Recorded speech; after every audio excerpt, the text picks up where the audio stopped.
You can prompt me. Okay, so the challenge that we've identified that we're setting forth is a cost-effective way to help farmers and ranchers complete succession plans. So a lot of times we're seeing folks start down that path, and even in multiple ways, in group settings and one-on-one, printed material, webinars, lots of different ways to take in the succession planning information, but very few of those folks either take them back to the next generation. Maybe they don't even find a successor, a non-familiar or familial successor.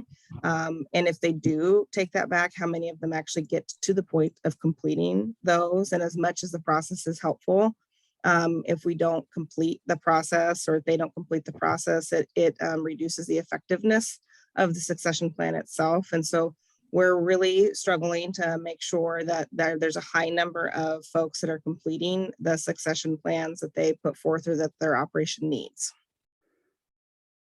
Is that a good summary? Yeah, that's great. Okay, so then I think I touched on, it says 2 or 3. What have we tried and what are we consider trying? So us in addition with others, so Small Business Development Center, Diane Attorney, Sherry Knoxville, they've put on PCC courses. I know that they've put on other group events that have addressed different deliveries of material from different sources and different people. Again, webinars, printed material, group settings, jumping onto agendas of other events that are taking place. Just, you know, the more you hear it, right? Tried quite a few of those pieces. So what we're trying to get to is the finish line, essentially, without any more amounts of hand holding that is, you know, necessary just from a time perspective. Who is impacted? Well, really everybody. So current generation, next generation, anybody that is affected by the ground itself, is if it doesn't transfer to farming purposes. Just there's probably a good sized list of folks that are affected if these succession plans do not come into play. Great. You still have like 45 seconds if you want to add Nellie, anything else. do you want to add anything? You can use my last 45 seconds. I think the only thing that I would say that farmer follow through and engagement is not unique to succession planning alone. It's just one of the areas that's particularly emotionally fraught. And so that might have something to do with the difficulty of getting folks to follow through, and all the partners who have to be in the room, especially if it's non-familial. The right people at the table. Great, that was super helpful. All right, so we'll begin our 1-minute brainstorm period in just a moment. And just a reminder that really now it's like the focus is on questions, not advice. So clarifying anything you want to ask about this, and once it ends, I'll just call on you. Is that clear? Great. I will start the clock.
All right, that is the 1-minute mark. I'll go ahead and call on, well, how about, can we pass it? Does that work for everyone?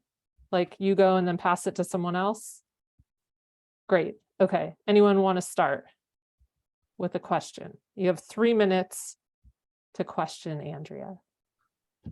And Nellie, are you answering or asking? I don't know. I would prefer you help answer. You got it, Andrea. Okay. Tanya, it's 3 minutes per person, or this whole process is going to be 3 minutes? Sorry, no, 3 minutes per person to ask the question. So this is a round robin, and we have 15 minutes is the usual allotted time. So Andrew, I'll have you go last, but then we'll see where we're at time-wise, if that's okay. And I won't Yeah, that's go. great. Okay. 3 minutes to ask and answer questions. Yes, exactly. So I could start. Great. So have you had a chance to talk to people who are participating in this process? And if so, have you had a chance, have they expressed, you know, sort of what the barriers are to why they're not completing the process? Nellie, can you take that one? I think I wish Diana Attorney were here, because I feel like she has her finger on the pulse of why people do or do not complete. Diana's even said that I think like a significant, like 1/3 of the folks that she works with, she'll get them to the point of having completed their will and trust, and they just won't sign. And she feels like it's emotional paralysis from what I've heard from her for the most part. So I guess it's like how far you get. It's sort of like sorry, I'm rambling, but like I've played those games where you like go through all those hoops and pretend you're a salmon swimming upstream to a spawning ground. And it's like, there's a different like catchment that's going to get you at different stages. And so for those who are almost complete, it might be stagnation, just sort of not wanting to come to the full admission that you will die and things might not go as planned, or you know, the people who are serial event takers might have the impediment that they still don't know the individual who they want to pass the farm on to, or don't have the attorney in mind who they feel comfortable working with. Great. And do you know, have there been attempts to provide external motivations or incentives for completing, or is it all expected that it's supposed to, you know, people are supposed to be internally motivated to go through the process? You know, one motivation is kind of counterintuitive, because it's not a subsidy to complete, it's actually a payment to participate. And I've heard some people say that when people actually have to pay to play, they're more likely to actually finish, you know, especially if it's subsidized. It doesn't have to be full price to like get them in the door. But and I've also heard Diana say that in Iowa, one thing that she's seen is in order for farmers or ranchers to sign pretty much any contract over $10,000, they need to demonstrate that they have a succession plan. I still need to learn more about that, but there are external pressures that are put on them through state legislative decision in terms of sort of requiring a business plan, a succession plan, just as you would require a business plan. How am I doing for time, Tanya? You have 6 seconds. All right. How about I'll pass it to Jeffrey? Great, thanks. My first question was the same one about the different financial incentive structures. I feel like you've answered that. I am still curious, like, is there evidence of anybody, you described obviously, yeah, people pay to play. What about you paying them in some way, even just like straight up cash for like signing their name on the will at the end of it? That could get there could be some legal challenges around that, especially if, you know, I mean, especially if the organization, of course, is written into the will. I don't know if that would happen, but major conflict of interest. Yeah. That you know, I don't know that I've seen that, Jeffrey, in terms of folks paying landowners to complete a process. Mhm. I think you're right. I think that would be gets to be a little bit of a conflict, because where does that money come from? And so then if you trace that back to where that money comes from, if it's a organization, nonprofit, like, does the donor that is supplying that money to that organization intend to pay another operation? I mean, because that's really what's happening with that pass through of money. So yeah, I think that we would see too much of a conflict of interest there. Okay. Do you notice a difference between the sort of success rate or the challenge rate that you're experiencing between familial versus non-familial? Great question. I think that from my perspective, being relatively newish to this specific conversation, I think it's different. So I'm not sure that there's just obviously different hurdles. So the non-familial, I feel like that maybe can move faster once they are able to identify somebody, but identifying somebody so that maybe the hurdles are at different spots in the process. So once they're able to identify somebody, I feel like maybe they get a little excited and are able to move through that process, but then they might meet other challenges like, what if there's a actual familial that steps up and says, just kidding, I want to be involved. So I think there might be some other challenges there. I mean, the whole process has unique challenges depending on each one of the individuals that are walking through it, of course. But I think the non-familial transfer too has been more of a conversation in recent years and less before that. I feel like that's a new opportunity that folks are seeing. I don't know if I answered your question. No, that does answer it. I mean, I imagine I could imagine there being emotional stress points, or emotional paralysis in both cases. I'm just curious, like if you noticed that one was easier or harder than the other. How much time do I have left, Tanya? 10 seconds. Okay. I'll pause there. I yield the floor. You want to pass to someone? How about Nicole? Going to get harder for people that go late because all of our questions are getting answered. But my one question that hasn't been answered, have you looked into whether or not there is a bottleneck in the providers who can offer this? Obviously, there's lots of attorneys, but people who can do this for firm families and have that expertise. Actually, that's a great question. And part of one thing that I've worked on is our gigantic list of providers. So I think that as much as there are some potentially a bottleneck within those that are specialized or most popular in this process, I think that there is some opportunity for others to be suggested or be used. So I know like Diana is very busy, right? Like, so she offers the one-on-one support, which I think that, you know, there's been additional opportunities like myself and others that are trying to step in and try to at least loosen up that bottleneck for those folks that are working like one-on-one or in different conference settings. But for your question being on the professional side, I think that there is some folks available to do it now, as whether they're as qualified as others or not, I'm not sure. Nellie, can you chime in on that? Yeah, I do think we have a lack of succession counselors, especially those who are putting themselves for one-on-one work.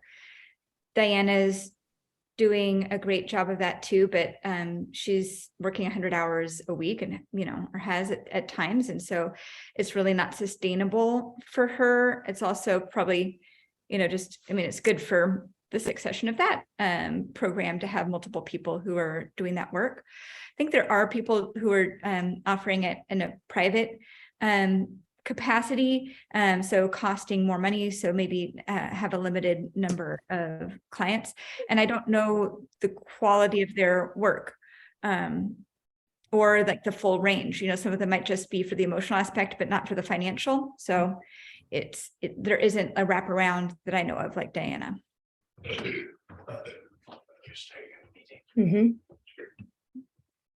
Okay, I'll pass it on to Kirsten.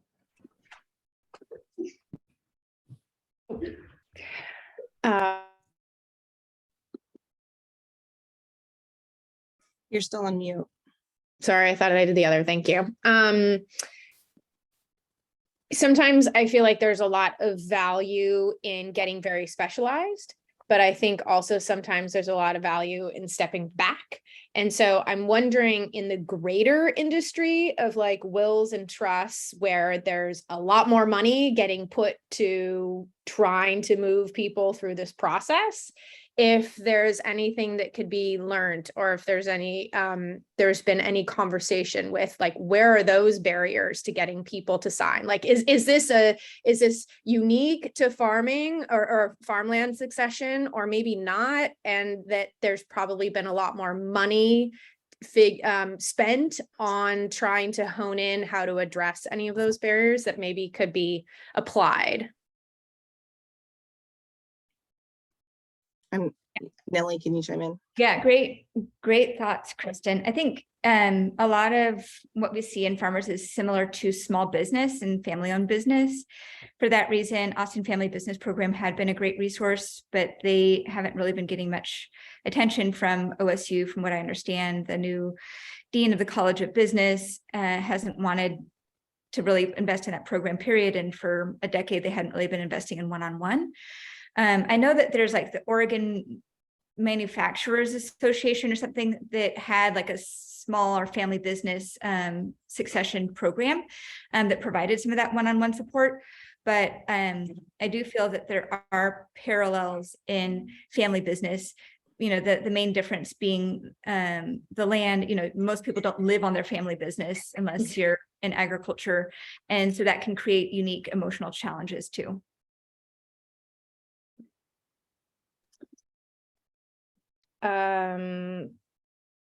That's actually the only question that I didn't get answered.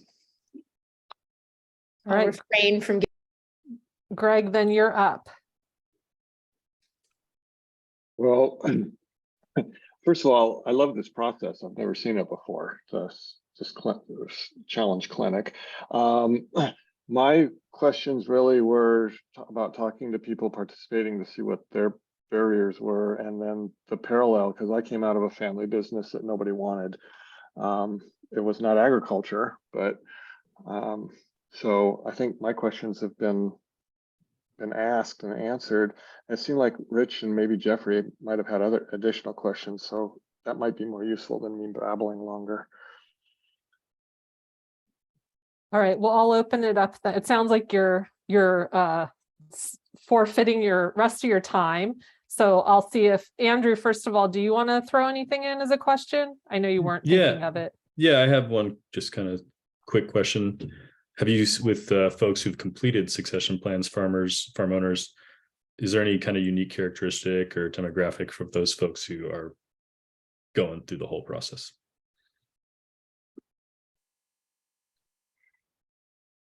You mean any You know, yeah, anything distinguishing things that, yeah. You know, it was interesting. I mean, Andrea touched on this too, but like if people don't have a successor identified, there's a lot less incentive for them to go through this rigorous process.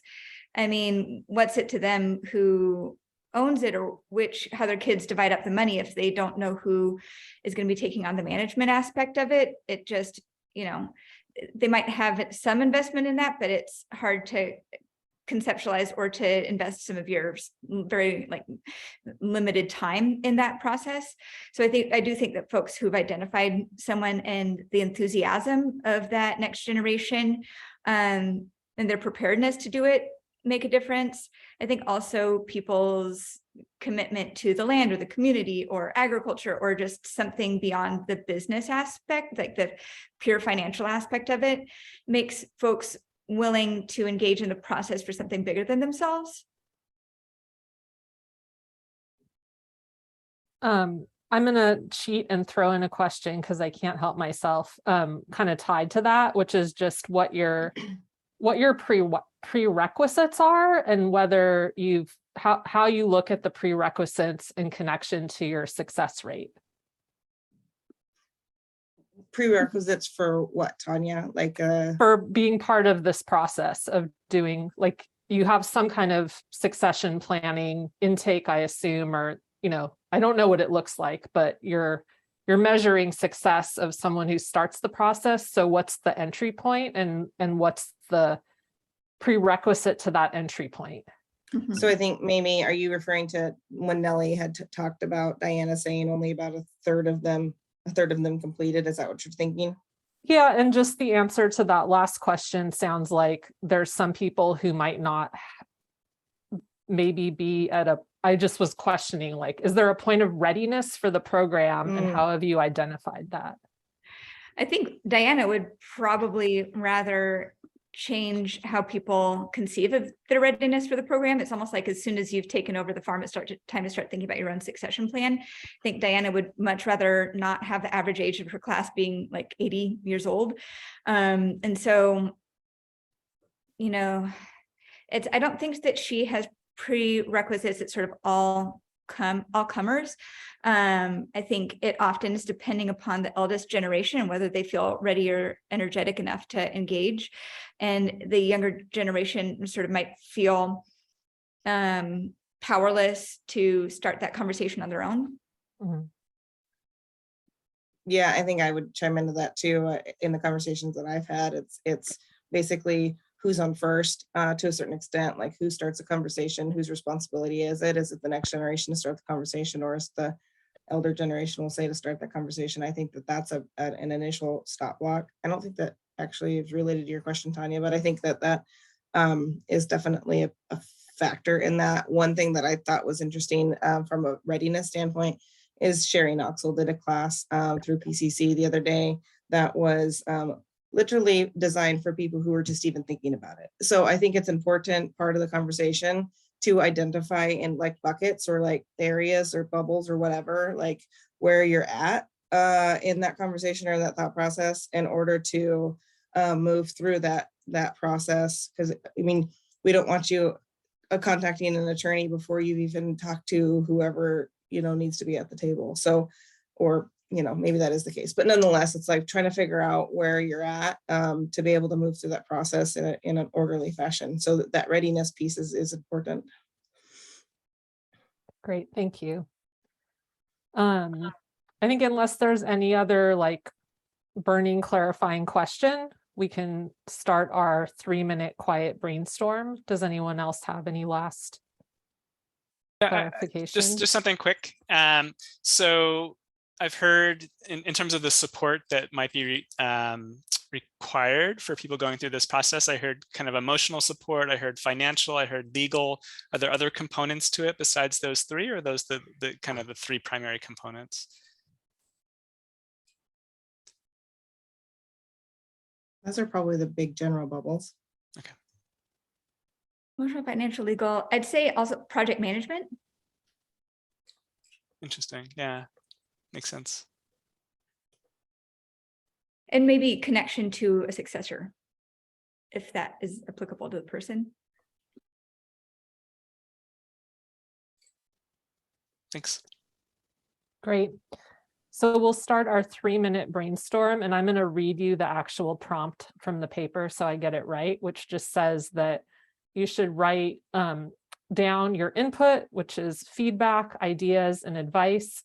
And you are encouraged to use innovative thinking. It says not just practical, boring thinking. Silly ideas and input helps keep brains positive and often pushes past obvious ideas. So just an invitation to like be out there if that's useful. So I'll start the clock now, and then we'll reconvene and do another round robin sharing ideas, which will be 2 minutes apiece.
That was our time ending.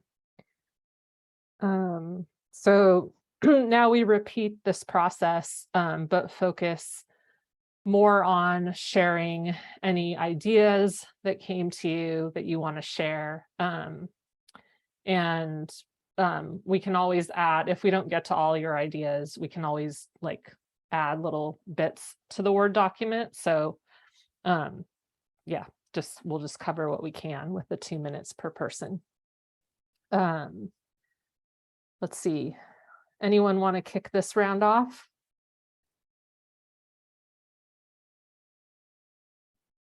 I'm happy to, but also if maybe the folks who went later in the last round want to start, I feel like that would be fair play as well. Yes. Greg, are you still there? I am still here, and wow. Sorry, but I don't really have many ideas, so I think it'd be better use. I'll chime in later if I think of something or can embellish on something. Okay, Maybe we'll Kirsten, try you the were reverse right before order. me Yeah, last Kirsten, time. do you want to go? Sure, I'll jump in. So one thought that I had was consider raising the bar for readiness. Maybe, I mean, I don't know what numbers are or anything, but maybe rather than hoping to get more, in order to get more people to the finish line, maybe it's not getting more people to start, it's getting more to finish, and that might require a smaller starting point and a higher bar for readiness. Am I just supposed to like popcorn and all this out, right? Okay. Also consider kind of stepping back. I can imagine that it must be so hard to not want to feel successful now because of the urgency. And I cannot imagine what that's like. And yet I wonder if like kind of putting a pause on the getting people signed, getting to that finish line, but stepping back and really trying to do digger dive into like, you know, interviewing people in the process and trying to learn from them, you know, where they've gotten stuck. That was another. And yeah, trying to identify like patterns of where people are getting stuck in the process. It made me, I'm not a person that like always goes to studies at all, but I almost wonder if kind of a needs assessment would be valuable, of like trying to understand like at a certain point in a process and then you're in a professional career, it's really hard to step totally back. And I just wonder if, taking that pause and really trying to connect from the beginning of the process for what it's like for people. And maybe I'm wrong. Maybe that's something that you're all able to do still. That was your time. Sorry, I hate the part of cutting people off. Jeffrey, were you next or Nicole? I can't remember. One of you go. I think it was me. Yeah, I'll go. Cool. A couple, Okay. Piggybacking on what Kirsten said, also thinking about like the 7 touches in fundraising, like maybe these 7 webinars that someone's taken is getting them farther along than we think. You know, they went to a webinar and didn't go do a succession plan, but maybe like, again, the needs assessment, that would be a good survey question. Like how many times were you exposed to this process before you did it? And then that raising the bar thing that Kirsten said, also, I was thinking the few that I've seen go really well, whole families were coming to these educational things. So if one person comes and gets educated and then goes home and is like, wow, we have a lot to do, you know, it's going to be harder to get everybody there. But if all the participants, maybe several offspring and parents are at these educational things, learning at the same time, getting that information, there's more momentum. And yeah, just in general, that type of education that's a little bit more hands-on rather than learning and hearing about it all and then the homework being after. if there's a way to like literally start the process while they're in these things, I think that would be good. I only work in one county, but they're all using the same attorney, and she is awesome, but she's also, they all saw her at some of these educational activities. So we need to show them more. Like maybe there's some kind of event where there's lots of different providers and that can be exposed to the farmers who are going to use them. And then they've made that first connection. So I think partly they're using the same person because they passed names around, but they've also all potentially, you know, all met her and all saw her and they're like, that's the lady I'm going to call. So yeah, I don't know what that looks like a networking event, lots of like booths of people that do this work. And yeah, I can't imagine any farmers actually going, but you know what I mean? Just giving them a little more hand holding than we actually even are. So am I not out of time? That was your time. Okay, Thank perfect. you. Jeffrey. Yeah. First idea was, I'm sure that you all are working with mediators. I mean, they would be, I think, critical for the process, especially in the familial side of things. I don't know if mediators are part of the non-familial succession piece, but maybe that could be helpful, even though it doesn't sound like that's where there are challenges with non-familial succession. Throughout the whole process, I don't know if it's been explored, but I think like offering or suggesting sort of simultaneous individual therapy or counseling could be really helpful.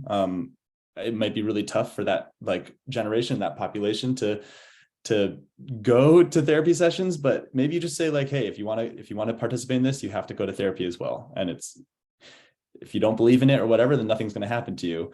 And worst case scenario, like it's helpful because there's clearly a lot of stuff going on. And I mean, having to, you know, contend with mortality, et cetera.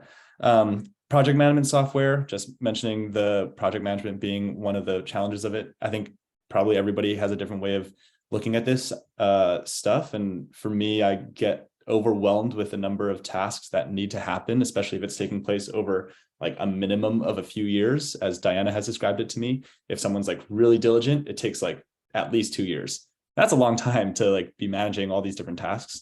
And this project management software is like kind of, they can be helpful in making it organized.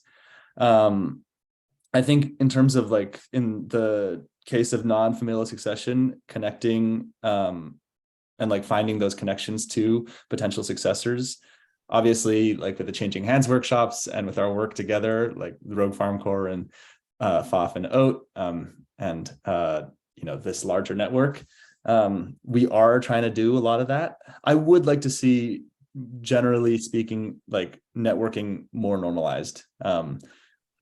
Was that an alarm that I heard? Yes, you finish Okay. your sentence. Okay, no, that's fine. I just think that like people are so afraid of networking, and yeah, it would be cool if like there were, you know, at all the local granges, there was a networking event like once a month. It's just a regular thing that happened instead of having a few a year that, you know, it just feels like such a big push for us and a big push for, yeah, for the participants as well, to make that happen. Anyways, okay, I'm good. Thank you. Rich? Definitely harder to go on the tail end than the front end. So yeah, so I guess, you know, another way to think about it, right? So one way to think about your success rate is, you know, just, you know, who's walking in the door and then completing.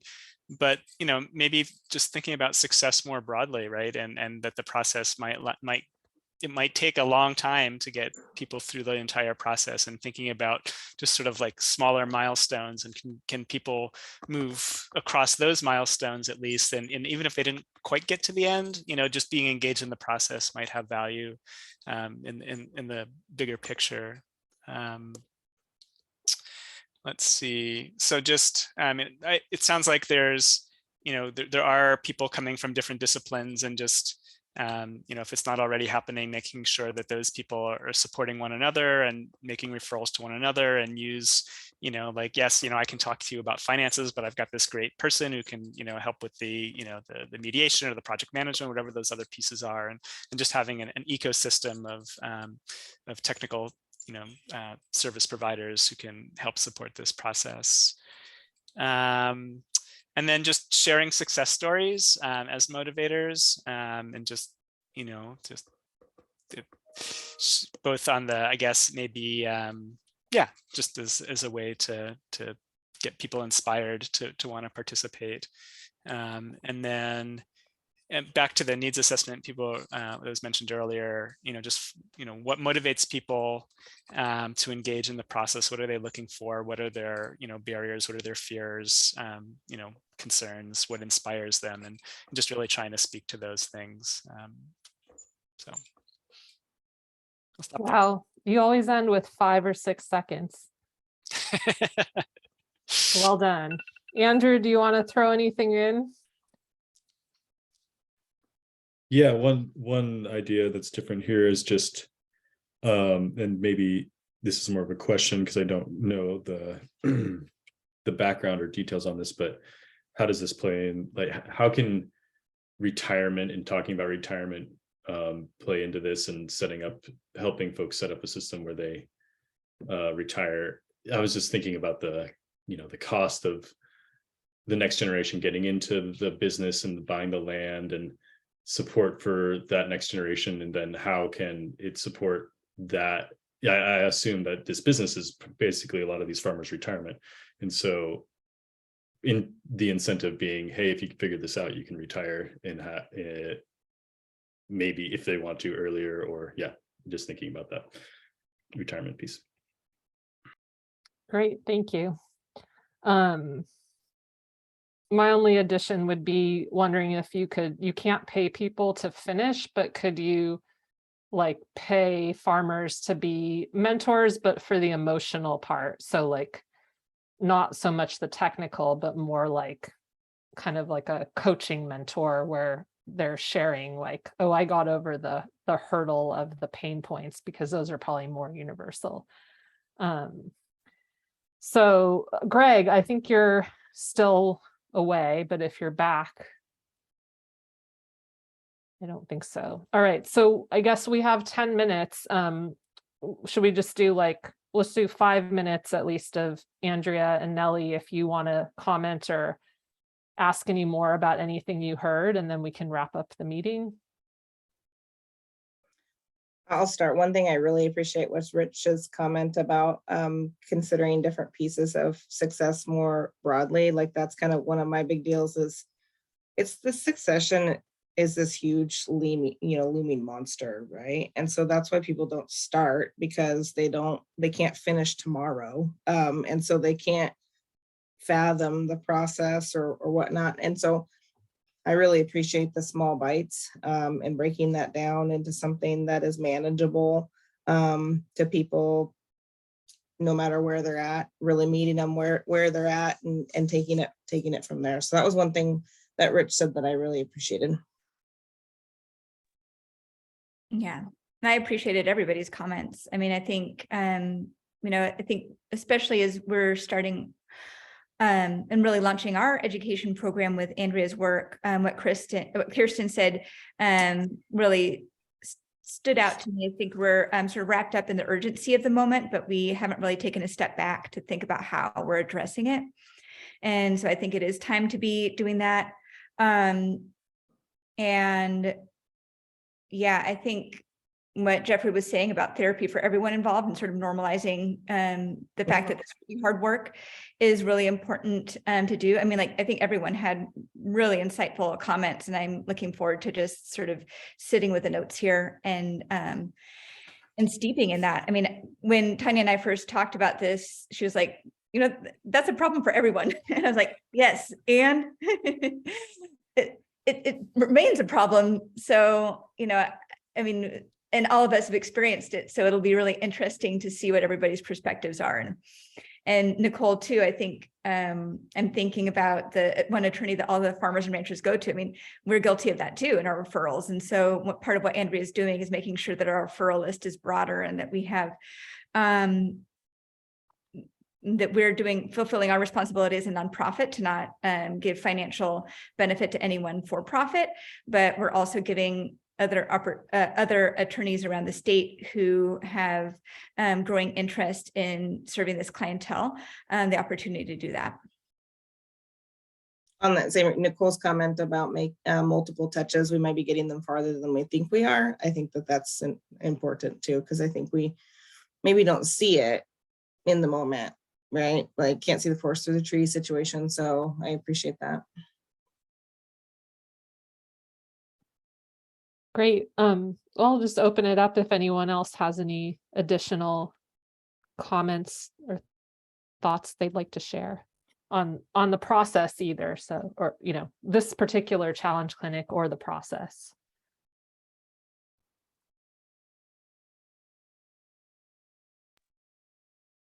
If not, we can wrap up. I'll just say I love this. This is so, I'm going to bring this back to my organization because we have lots of things that we just talk in circles about. So and it forces you to not like think of something different, but you know, like Rich said, when you go last, you're like, well, let me go a little deeper. Like, what haven't we gotten to yet? So really good. Thanks for doing this.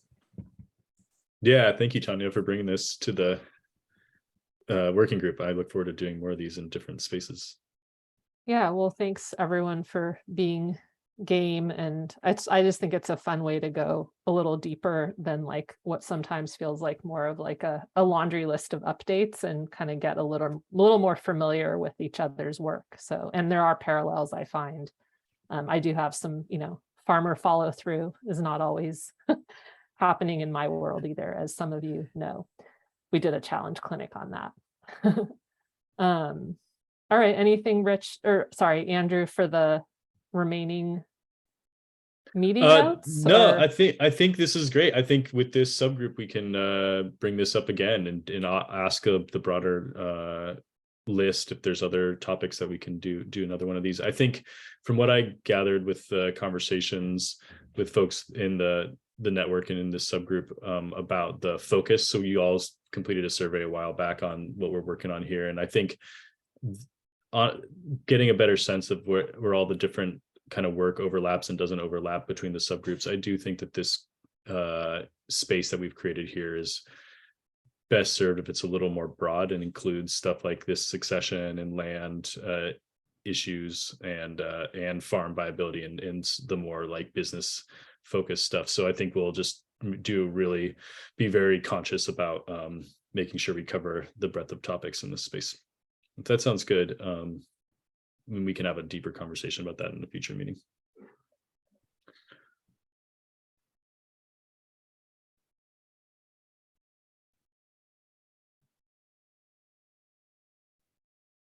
You might have cut out, Tanya. Oh, I don't have anything to say. Okay. You have a green thing around your image. So cool. All right. That was Josh coughing in the background. Okay, good luck. I hope that works. Yeah. Since we have 2 minutes, the one thing we didn't do, I don't think, because I don't think I got here late, was just say who all was in the room. Oh, thank you for that. Yeah. And I think that was on the agenda, but I don't think we ever got to it. So we jumped right into it. Go ahead, Rich. Sure. Yeah. So Rich Schwartz, I'm a independent consultant based in Portland, and doing mostly farm viability, business technical assistance with farmers and ranchers. And maybe just pass it on to the next person. Yeah, sure. Nicole. Yep, Nicole Ruggiero, the Rural Conservation Specialist at Tualatin SWCD. And Jeffrey. I think we all know I know everybody here, but Jeffrey Van with Rogue Farm Corps, and our recently renamed program was the Changing Hands program, is now the Future Farms program. But yeah, underneath that sits the Changing Hands workshops and farm lunch and other forms of one-on-one technical assistance with business technical assistance with beginning farmers. I don't know if Greg's here or if Kirsten's here. Or if you're one of you is here, you want to go?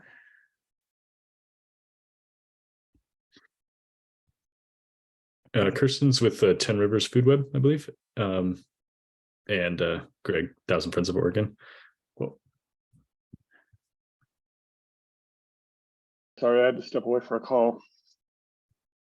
We just introduced you to ourselves. Okay.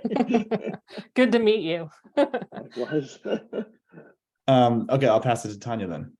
Tanya Murray, Oregon Tilth, and I work on farm viability, and I work in partnership with OSU's Center for Small Farms and Community Food Systems with part of my work. Nellie, I guess you guys introduced, well, Nellie. Nellie McAdams with Oregon Agricultural Trust, and Andrea. Andrea Kramer, Oregon Agricultural Trust. Thanks, Awesome. everybody. Yeah, thank you so much. Bye-bye. Bye. Cool. Thanks, Tanya, everybody. thank you, Good to see everyone. all.